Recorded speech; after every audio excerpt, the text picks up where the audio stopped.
Ya, ya.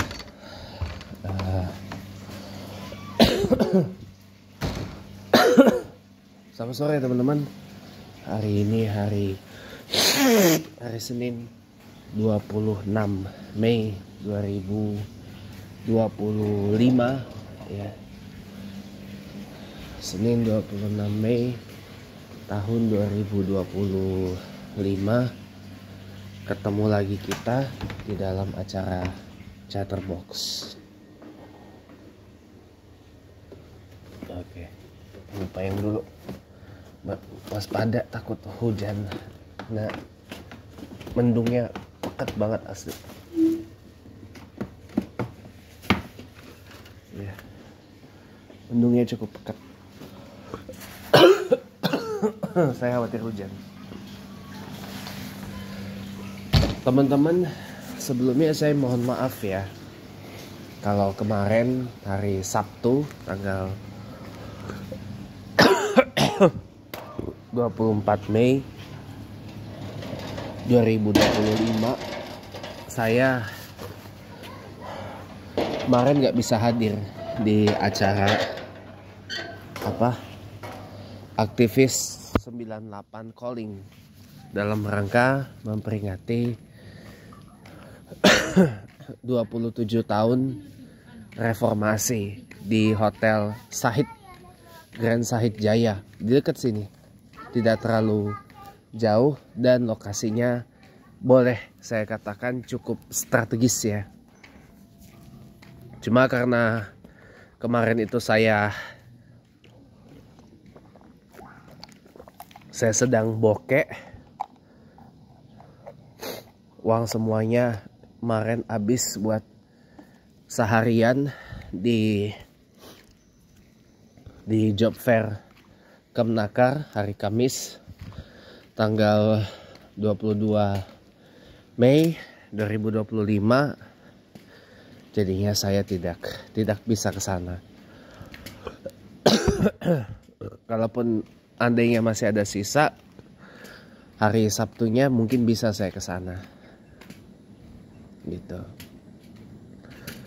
Ada yang menarik pernyataan dari teman saya yang kebetulan adalah salah satu pembicara dalam acara tersebut ya.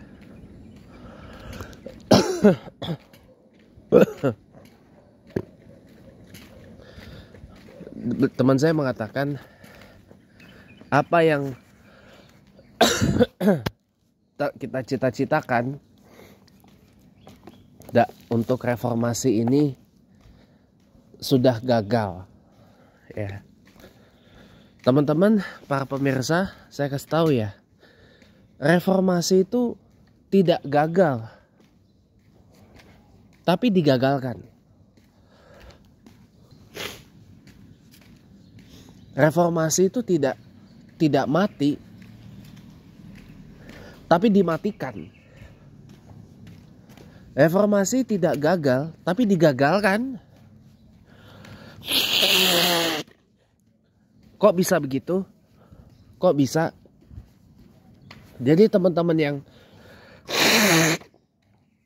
turun ke jalan 27 tahun yang lalu, yang sebagian mungkin masih ada bersama kita, dan sebagiannya lagi telah kembali ke hadapan Allah Subhanahu wa Ta'ala, Tuhan yang Maha Esa ya.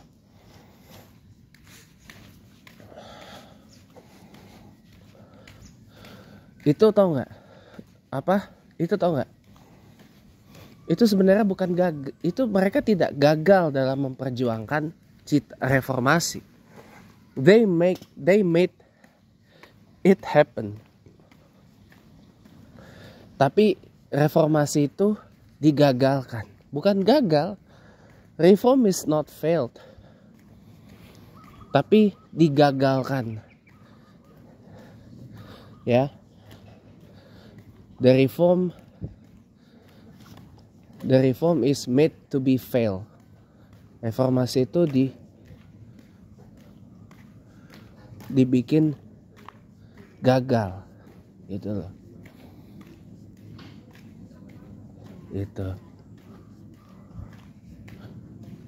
Gitu. Jadi kalau saya boleh mengatakan, reformasi itu digagalkan. Lalu siapa yang menggagalkan? Who's made it fail? Who's made it fail? Siapa yang menggagalkan reformasi itu? Ya mereka-mereka juga, dan kita-kita juga. Siapa mereka-mereka itu? Mereka yang tadinya turun ke jalan waktu 98, tapi begitu mereka mendapat kue kekuasaan, lupa daratan.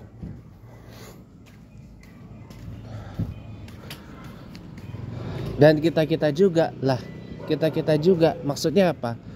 Ya kita-kita yang apa? Yang tidak siap dengan era reformasi yang terbuka, bebas, rame, berisik.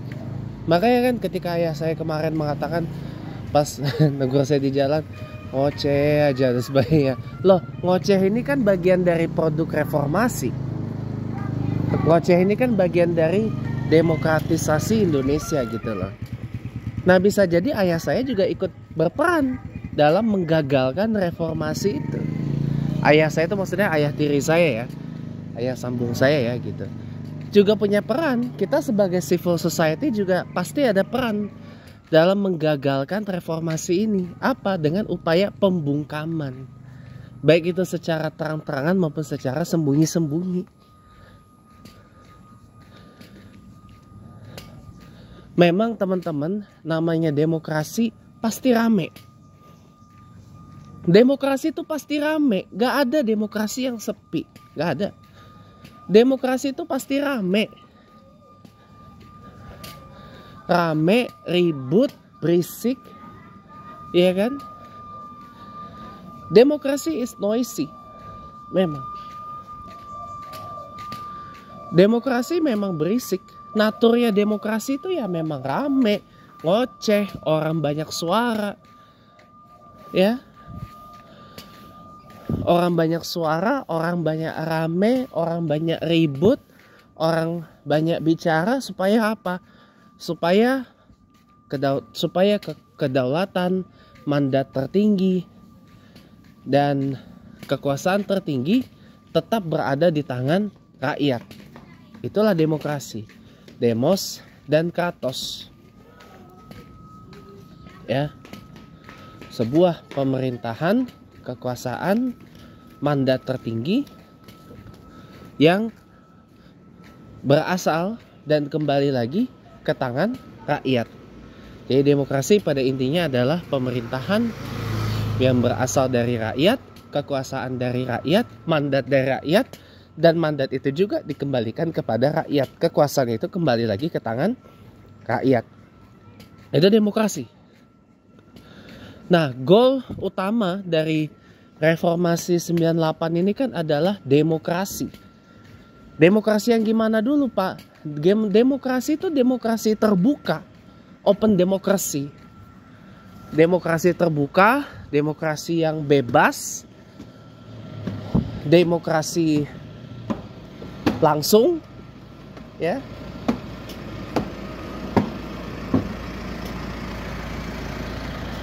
Dan demokrasi yang lepas gitu loh. Bukan demokrasi terpimpin, demokrasi yang namanya demokrasi A, demokrasi B, demokrasi C, D, E, F, G dan sebagainya. Tapi demokrasi ya demokrasi gitu loh.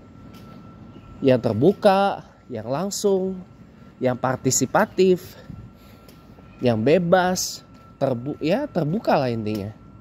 Bukan tertutup. Gitu loh. Bukan demokrasi secara tidak langsung. Ya, saya jelasin. Ada yang namanya direct demokrasi, demokrasi langsung seperti di Swiss.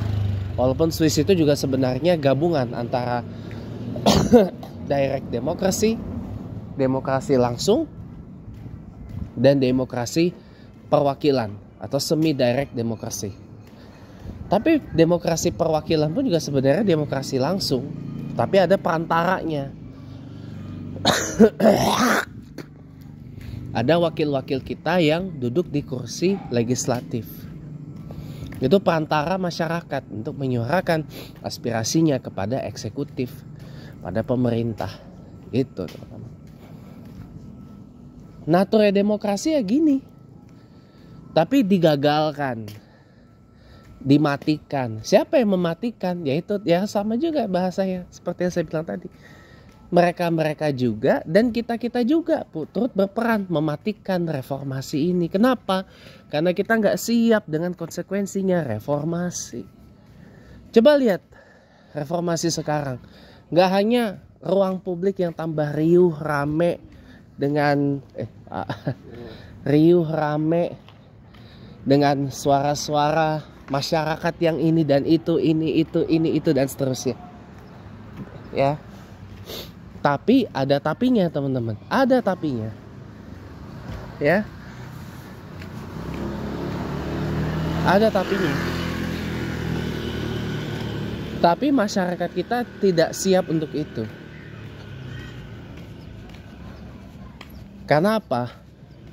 Yang menggagalkan reformasi, yang mematikan reformasi adalah ketidakdewasaan kita dalam bukan hanya sekedar menerima, tapi membiasakan diri dengan perbedaan.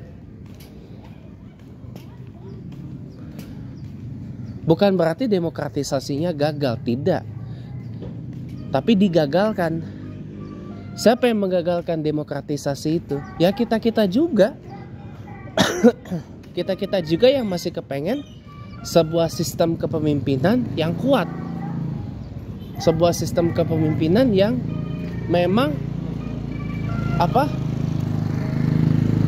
eksekutif itu adalah pemegang kekuasaan mutlak di Indonesia, di pemerintahan Indonesia gitu loh. Dan yang melemahkan adalah sebenarnya feodalisme. Jadi kan akibatnya dikultuskan, di-cult secara berlebihan. Kalau bahasa agama Islamnya ditaklidkan secara buta. Bahwa oh ya, ini presiden, ini pemimpin kita harus hormati. Kita harus ini dong, jaga muruah dan nama baiknya. Teman-teman, saya mau kasih tahu ya, bedakan ketika kita berbicara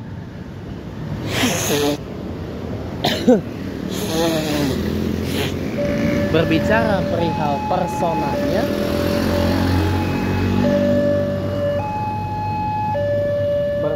tentang personanya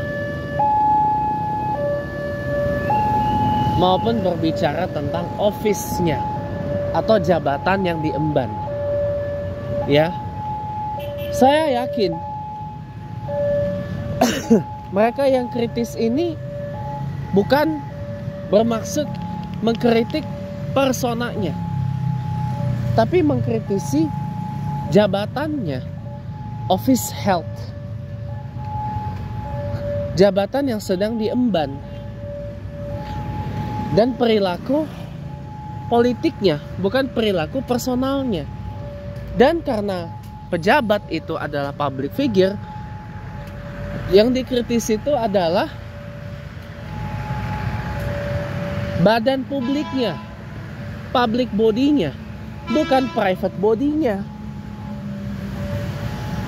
Nah, orang-orang kita ini gak bisa membedakan itu. Jadi seakan-akan antara public body dan private body podo wae, itu sama aja. Nah ini ya yang menggagalkan reformasi, yang menggagalkan demokrasi itu yaitu mental kita masih mental feodal, teman-teman. Mentalnya mental feodal ala keraton Jawa, ala kerajaan Jawa. Makanya saya pernah bilang sebelum ditegaskan lagi oleh Profesor Jimli Asidiki, ya, Indonesia ini republik republik tapi rasanya rasa kerajaan. Rasa keraton Jawa, kerajaan Jawa. Kenapa? Karena yang jadi presiden adalah yang pasti Jaliso, orang Jawa, wong Jawa, lanang, laki-laki, agamanya Islam, dan huruf akhirannya O.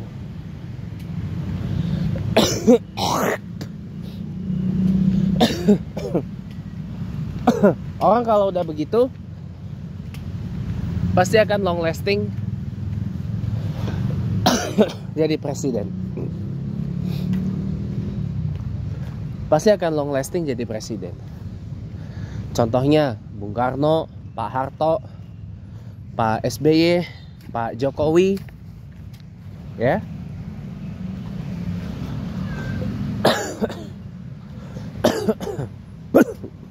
Semua emban jabatan presiden RI lebih dari 5 tahun. Bung Karno 21 tahun. Pak Harto 32 tahun. Pak SBY 10 tahun. Pak Jokowi 10 tahun. Ya. Maka bukan tidak mungkin Pak Prabowo bisa 2 periode. Atau berganti siapa? Kalau sesuai dengan ramalan Joyo-Boyonya, apakah presiden ke-9 nanti adalah Pak Ganjar Pranowo atau Pak Pramono Anung Wibowo? Kita nggak tahu. Kita nggak tahu, teman-teman. Namanya juga politik. Tapi kalau feeling saya di antara dua ini, antara Pak Ganjar atau Pak Pramono Anung Wibowo. Pak Ganjar Pranowo mantan gubernur Jateng 2 periode, Pak Pramono Anung Wibowo gubernur Jakarta sekarang sampai 2030.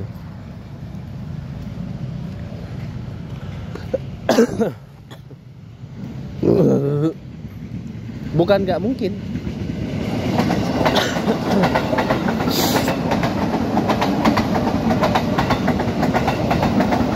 Bukan nggak mungkin.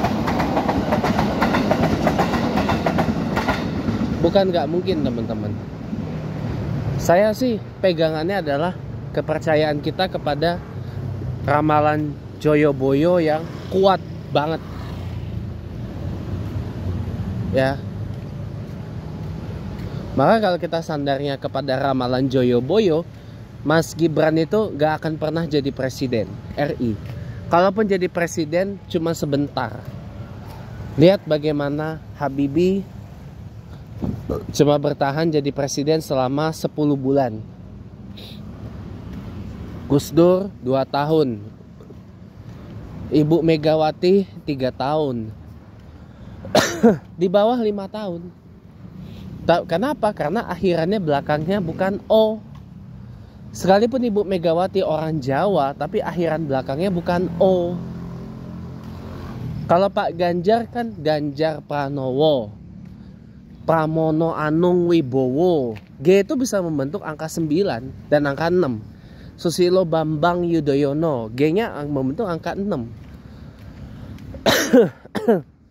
Prabowo Subianto, B-nya membentuk angka 8. Jadi memang saya pikir memang udah dari sononya Pak Prabowo itu kepilih jadi presiden ke-8.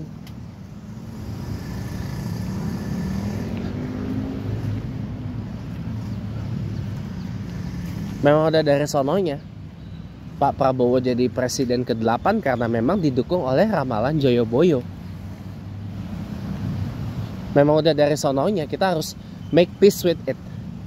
Nah berarti ke-9 pilihannya antara Pak Ganjar atau Pak Pramono Anung. Nah tinggal pilih siapa. Gak bisa dua-duanya, harus salah satu.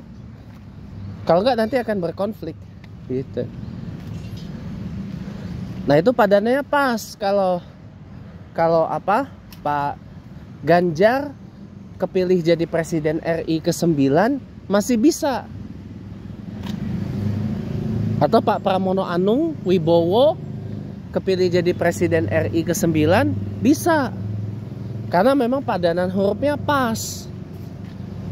9-nya itu ada di huruf G. Gitu. Dan belakangnya O masing-masing. Gak mungkin kan Gibran Raka Buming Raka dipaksain Gibran Raka Buming Roko. Enggak, sekalian aja tambah K di belakang rokok. Gitu. Ya. Ini mah beginian orang, saya ngomong begini orang nggak bakal percaya. Saya bilang terserah situ, mau percaya apa kagak mah terserah, saya bilang. Tapi saya hanya bicara apa adanya aja ya, apa adanya aja. Karena keyakinan mayoritas masyarakat Indonesia terhadap hal-hal yang sifatnya metafisika, supranatural, hal-hal goib, hal-hal mistis, hal-hal ya pokoknya hal-hal yang bukan natural, supranatural gitu. Kayak gini kan, kayak Joyoboyo itu kan, terawangan presiden saya ya, terawangan saya tentang presiden ke-9 RI ini, nggak semua orang bisa percaya. Nggak semua orang bisa percaya. Kenapa? Karena nggak semua orang bisa percaya. Kenapa? Karena ya ini memang apa ya? Kembali lagi teman-teman, tidak semua orang di Indonesia ini percaya sama hal-hal begituan. Nggak semua. Tapi saya ingatkan sekali lagi, kepercayaan sebagian besar masyarakat Indonesia terhadap hal-hal yang bersifat supranatural, hal-hal mistis, hal-hal metafisika itu masih ada sampai hari ini. Itu masih ada sampai hari ini. Ya, masih ada sampai hari ini. Makanya bukan tidak mungkin apa yang saya omongin ini bakal kejadian nanti. Entah di 2029 atau 2034. Feeling saya ya. Feeling saya sepertinya Pak Prabowo bakal 2 periode jadi presiden sampai 2034. Feeling saya.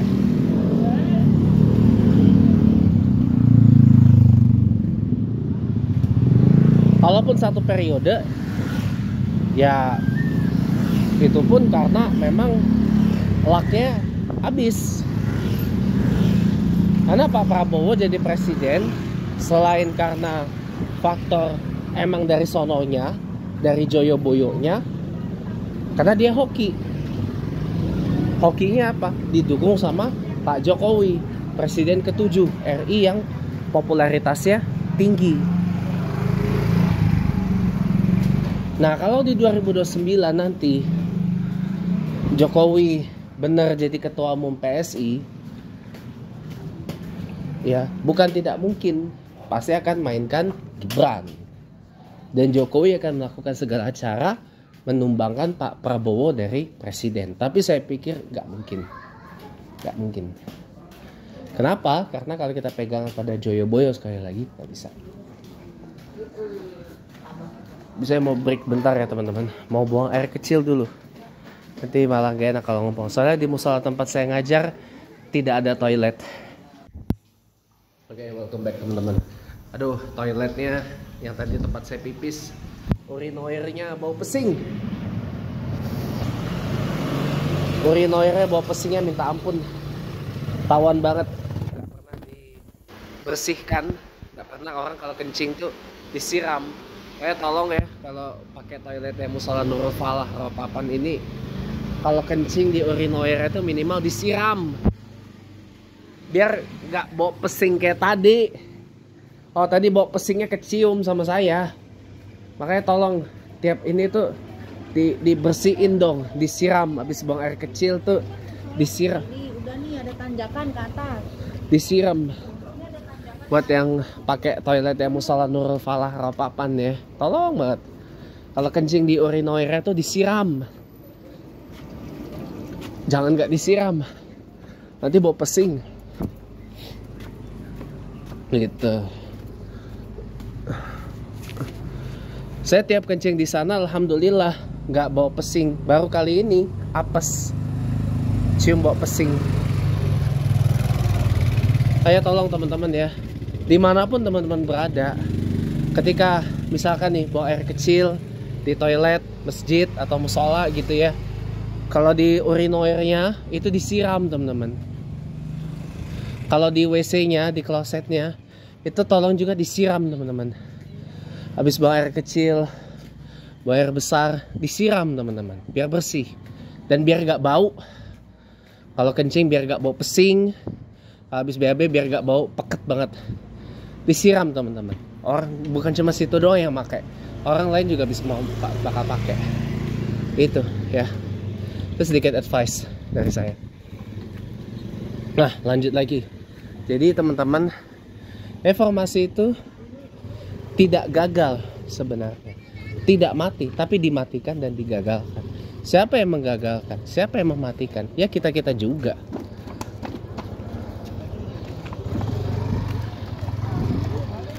Kita juga dan mereka juga gitu loh. Jadi makanya pesan saya tuh hanya satu sebenarnya, supaya reformasi, kalau reformasi itu digagalkan, kita jaga minimal apa yang sudah dicapai di era reformasi ini jangan sampai mati. Kalau demokratisasi, lanjutin terus sampai kiamat, sampai Indonesia benar-benar full sebagai negara demokrasi yang penuh.